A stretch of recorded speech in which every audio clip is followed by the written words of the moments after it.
योगी जी को लोग बुलडोजर बाबा के नाम से जानते। बुलडोजर केवल तोड़ता ही नहीं है, बल्कि तोड़ने के बाद विकास की जमीन भी तैयार करता है। यहाँ पर विकास की जमीन तैयार करने में हमारे मुख्यमंत्री ने बहुत ही महत्वपूर्ण भूमिका निभाई है। इसके लिए मैं मुख्यमंत्री योगी आदित्यनाथ जी को अपने तरफ तहे दिल बधाई देता हूँ।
और मैं आप लोगों को बतलाना चाहता हूं, कुछ ही दिनों में लखनऊ से कानपुर तक का सफर भी 35 से लेकर 40 या अधिकतम 45 मिनट में पूरा होने जा रहा है।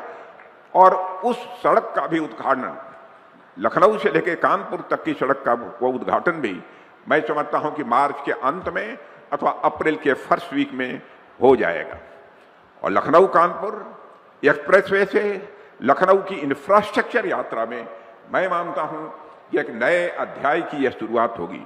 उन्होंने ये भी कहा कि यह एक्सप्रेसवे प्रदेश के विकास में नया अध्याय जोड़ेगा और दोनों शहरों के बीच व्यापार, उद्योग और आवागमन को और आसान बना देगा।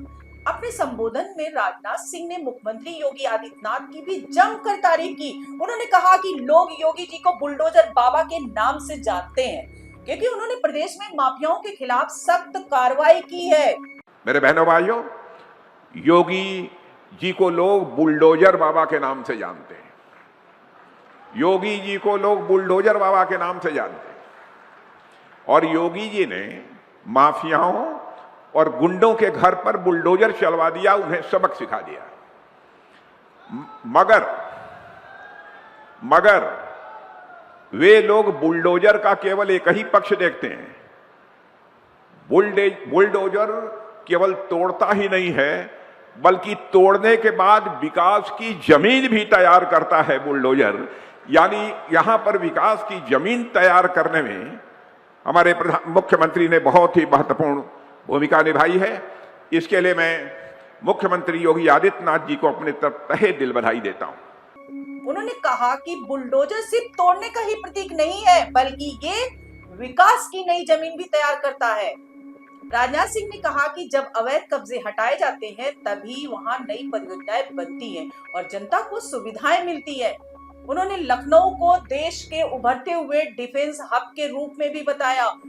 इसके अतिरिक्त लखनऊ मेट्रो यहां का इस बात का प्रमाण है कि अगर सही इरादों और मजबूत इच्छा शक्ति और नेक नियत वाली सरकारें हों तो देश के विकास के लिए, प्रदेश के विकास के लिए कैसे और कितने बड़े पैमाने पर प्रयास होते हैं, यह साफ तौर पर देखा जा सकता है। उन्होंने ये भी बताया और कहा कि अब ब्रह्मोस और एरोस्पेस से जुड़े कई महत्वपूर्ण काम भी लखनऊ में होंगे। उन्होंने कहा कि ब्रह्मोस मिसाइल भारत की रक्षा शक्ति का प्रतीक है और इससे आतंकवादियों को मुंह तोड़ जवाब दिया गया है। अगर दुश्मन ने दोबारा ऐसी हरकत करने की कोशिश की तो वह कभी उबर नहीं पाएगा। उन्होंने बताया कि ब्रह्मोस की टेस्टिंग और इंटीग्रेशन फैसिलिटी का काम भी लखनऊ में शुरू होगा, जिससे शहर की पहचान और मजबूत होगी और यहाँ रोजगार के नए अवसर भी पैदा होंगे। अपने भाषण में राजनाथ सिंह ने लखनऊ को भविष्य में एआई यानी आर्टिफिशियल इंटेलिजेंस सिटी के रूप में विकसित करने की योजना का भी जिक्र किया। उन्होंने कहा कि सरकार ने इसके लिए धन की व्यवस्था कर ली है और आने वाले समय में लखनऊ इमर्जिंग टेक्नोलॉजी का बड़ा केंद्र बनेगा। उन्होंने कहा कि ब्रह्मोस जैसे अत्याधुनिक हथियारों पर काम करने वाले कई इंजीनियर लखनऊ और आसपास के सरकारी कॉलेजों और पॉलिटेक्निक संस्थानों से हैं, जिससे ये साबित होता है कि ये शहर प्रतिभा और तकनीक दोनों का केंद्र बनता जा रहा है। वहीं मुख्यमंत्री योगी आदित्यनाथ ने भी इस कार्यक्रम में लखनऊ के विकास को लेकर अपनी सरकार की योजनाओं का भी जिक्र किया। उन्होंने कहा कि लखनऊ में बेहतर कनेक्टिविटी और सुगम यातायात के लिए लगातार काम किया जा रहा है और ग्रीन राज्य की राजधानी कैसे होनी चाहिए, आज हमारा लखनऊ उसका एक बेहतरीन उदाहरण बना है। आज कोई भी आता है लखनऊ में तो तमाम देश और दुनिया के अतिथि आते हैं, वे बोलते हैं कि लखनऊ अच्छा शहर है। वे आप कहते हैं कि लखनऊ में साफ सफाई है, लखनऊ में कुछ नया करके दिखाया है, और लखनऊ वास्तव में अब मुस्कुराए कि आप लखनऊ में हैं, इसका एक प्रतीक बन चुका है।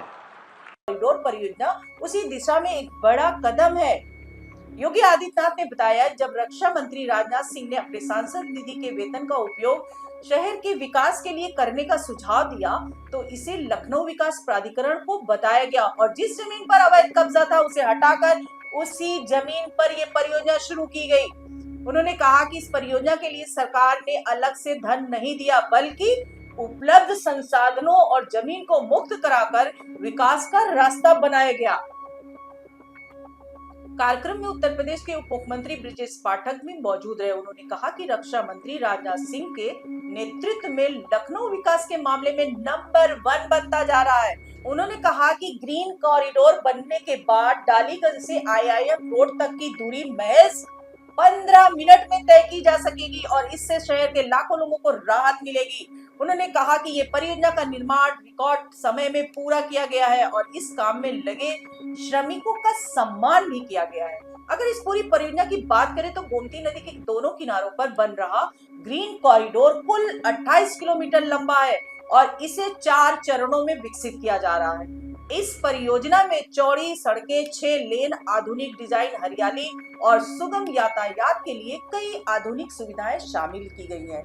इसका उद्देश्य शहर में ट्रैफिक जाम को कम करना और लोगों को तेज और सुरक्षित आवागमन की सुविधा देना है। दोस्तों, ग्रीन कॉरिडोर का पहला फेज IIM रोड से पक्का पुल तक बनाया गया है, जिसकी लंबाई करीब 6.8 किलोमीटर है और इस पर लगभग 100 करोड़ रुपए की लागत आई है। वहीं दूसरा फेज डालीगंज से समतामूलक चौराहे तक लगभग 7 किलोमीटर लंबा है और इसकी लागत करीब 229 करोड़ रुपए बताई गई है और तीसरा फेज समता मूलक से शहीद पथ तक लगभग 7.7 किलोमीटर लंबा होगा और इसकी लागत लगभग 893 करोड़ 67 लाख रुपए है।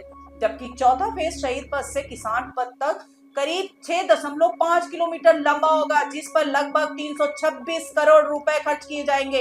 इस तरह पूरे ग्रीन कॉरिडोर की कुल लंबाई 28 किलोमीटर होगी और इसकी कुल लागत लगभग 1618 करोड़ रुपए बताई जा रही है। दोस्तों, सरकार का दावा है कि इस परियोजना से करीब 10 लाख लोगों को सीधा फायदा मिलेगा और शहर के ट्रैफिक सिस्टम में बड़ा सुधार आएगा।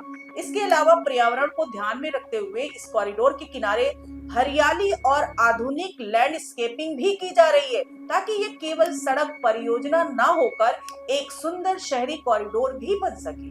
अपने संबोधन में राजनाथ सिंह ने लखनऊ की स्वच्छ व्यवस्था की भी तारीफ की। उन्होंने कहा कि मुख्यमंत्री योगी आदित्यनाथ विकास के साथ साथ स्वच्छता पर भी बराबर ध्यान दे रहे हैं।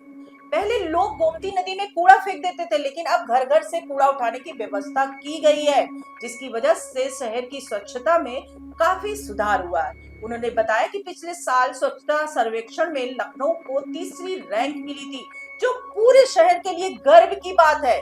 कुल मिलाकर लखनऊ में ग्रीन कॉरिडोर परियोजना का यह दूसरा चरण शुरू होने के बाद शहर की कनेक्टिविटी में बड़ा बदलाव देखने को मिलेगा और आने वाले समय में जब इसके तीसरे और चौथे चरण भी पूरे हो जाएंगे तो लखनऊ का ट्रैफिक सिस्टम और भी तेज और आधुनिक हो जाएगा। दोस्तों, साथ ही लखनऊ कानपुर एक्सप्रेसवे शुरू होने से दो शहरों के बीच की दूरी और कम हो जाएगी, जिससे उद्योग, व्यापार और रोजमर्रा की यात्रा दोनों आसान होगी। अब सवाल ये है कि क्या यह परियोजना लखनऊ को वास्तव में एक आधुनिक और स्मार्ट शहर बनाने में मदद करेगी और क्या इससे लोगों की रोजमर्रा की जिंदगी में बड़ा बदलाव आएगा? आप इस पूरे विकास मॉडल को किस नजरिए से देखते हैं? अपनी राय कमेंट्स में जरूर बताइएगा। चैनल को सब्सक्राइब कीजिए। आज के लिए इतना ही। नमस्कार दोस्तों।